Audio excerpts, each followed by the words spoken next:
The drama surrounding DiJonai Carrington has finally boiled over in this time. There's no PR spin or highlight reel that can distract from the fallout. The Dallas Wings have cut ties with one of the most controversial figures in the WNBA, and not because she wasn't talented. No, Carrington's downfall wasn't about missed shots or lost games. It was about a pattern of dangerous one built on reckless aggression, flagrant fouls, and an escalating trail of chaos that eventually turned her own locker room into a battlefield. For weeks, fans and analysts had been whispering about whether Dallas would finally move on. Carrington had become more infamous than impactful. And that was before the headline-making trade to the Minnesota Lynx lit social media on fire. But this isn't just a trade story. It's a cautionary tale of what happens when aggression crosses the line and starts threatening the very integrity of the game. Let's rewind to where the storm truly began. Clark, the rookie phenom and face of the Indiana Fever, had been electrifying the league, carrying her team through a breakout season. And then came the moment that changed everything. It was during the 2024 playoffs, Connecticut Sun versus Indiana Fever. Clark rose for a shot, her signature motion, and DiJonai Carrington met her midair. But instead of contesting the ball, Carrington's hand drove straight into Clark's eye. The impact was immediate.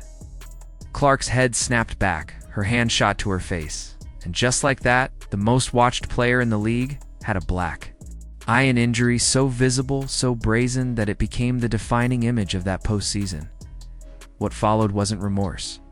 There was no apology, no post-game reflection, no recognition that perhaps the line had been crossed. Instead, Carrington stood behind a microphone, dishing out what sounded more like deflection than explanation. "I don't even know why I would intend to hit anybody in the eye," she said. "I didn't know I hit her, actually." But the tape didn't lie. And neither did the pattern that followed. Just weeks later, on June 4th, Carrington was at it again, this time against Skylar Diggins of the Seattle Storm. On a fast break, Diggins drove toward the basket with trademark speed and precision. Carrington came flying in to defend, but once again, it wasn't a clean contest. She struck Diggins in the head area, a blow so blatant that officials didn't hesitate to call it a flagrant one. Fans immediately noticed the disturbing trend: another star player, another headshot. And once again, Carrington seemed unfazed, as if violence was just part of the game. But by this point, it wasn't just opponents who were paying the price. For her reckless style, her own teammates started to feel the impact.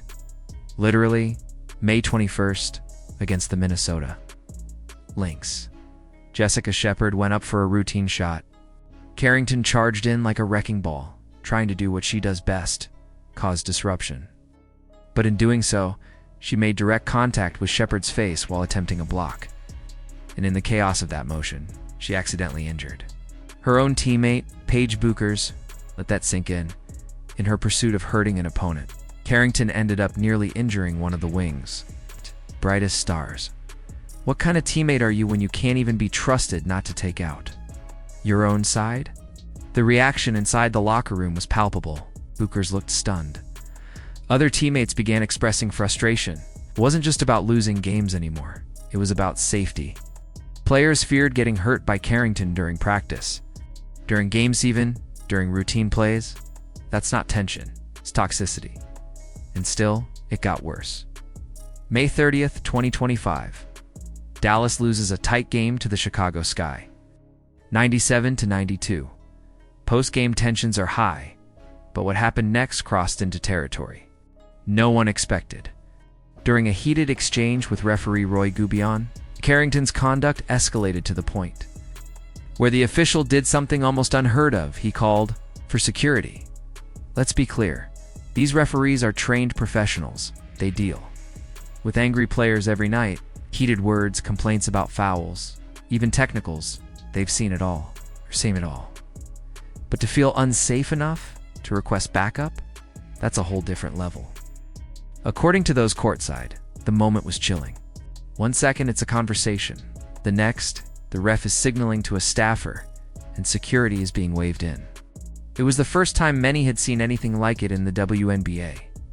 Carrington, of course, downplayed the event on social media, saying, Security when I'm literally having a civil conversation is insane. But when your idea of civil conversation makes a trained referee fear for his safety, that says far more than a tweet ever could. This wasn't a one-off. By this point in the season, Carrington had accumulated 4 flagrant fouls, each more violent than the last. Every time she stepped onto the court, it felt like the next headline was just waiting to be written. The league had to take notice. So did the Dallas Wings.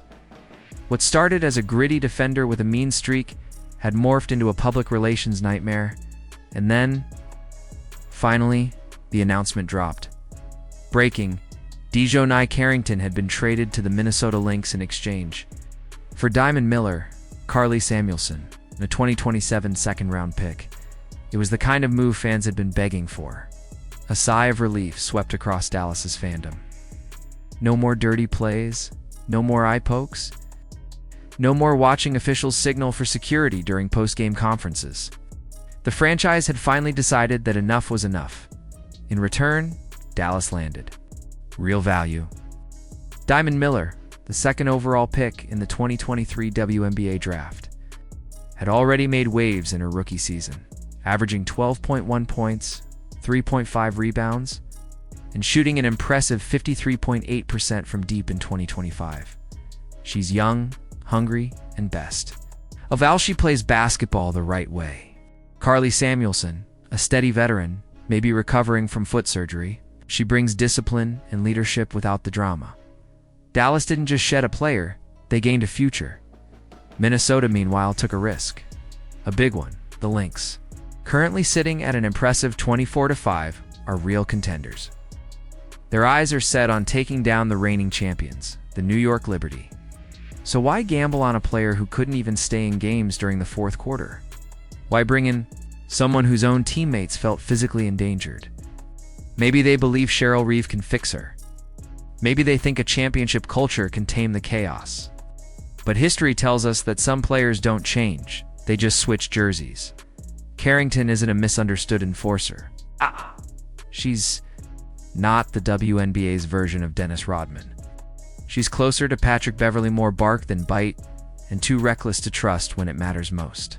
She's proven time and again that her version of physicality ends with players in pain. Referees calling for backup, coaches rethinking their game plans. And let's not forget, this trade happened after Lynx star forward Napheesa Collier went down with an ankle injury. Minnesota didn't need more chaos. They needed depth. What they got is a walking technical foul, a liability masquerading as an asset. Meanwhile, the Dallas Wings move forward, free from the cloud that followed them all season. No more pretending that Carrington's behavior was just intensity.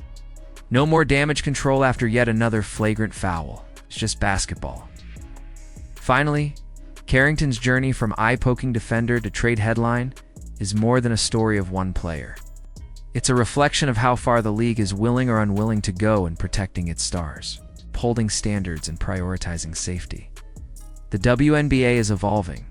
So are its expectations. If this trade sends a message, it's this: no matter how talented you are, if you become a threat to the game itself, there's the door. So what's next for DiJonai Carrington? It depends on whether she brings her game more and more of the same. Because one thing is certain, Minnesota might have taken the gamble. But the WNBA will be watching closely. If you think Carrington's days in the league should be numbered, comment "Fire Carrington" below. What do you think, Cheryl? Reeve turned this chaos into championship fuel? Or did the Lynx just inherit a ticking time bomb? Let us know in the comments. And don't forget to like, subscribe, and turn on notifications so you never miss the next drama-filled breakdown. See you in the next one.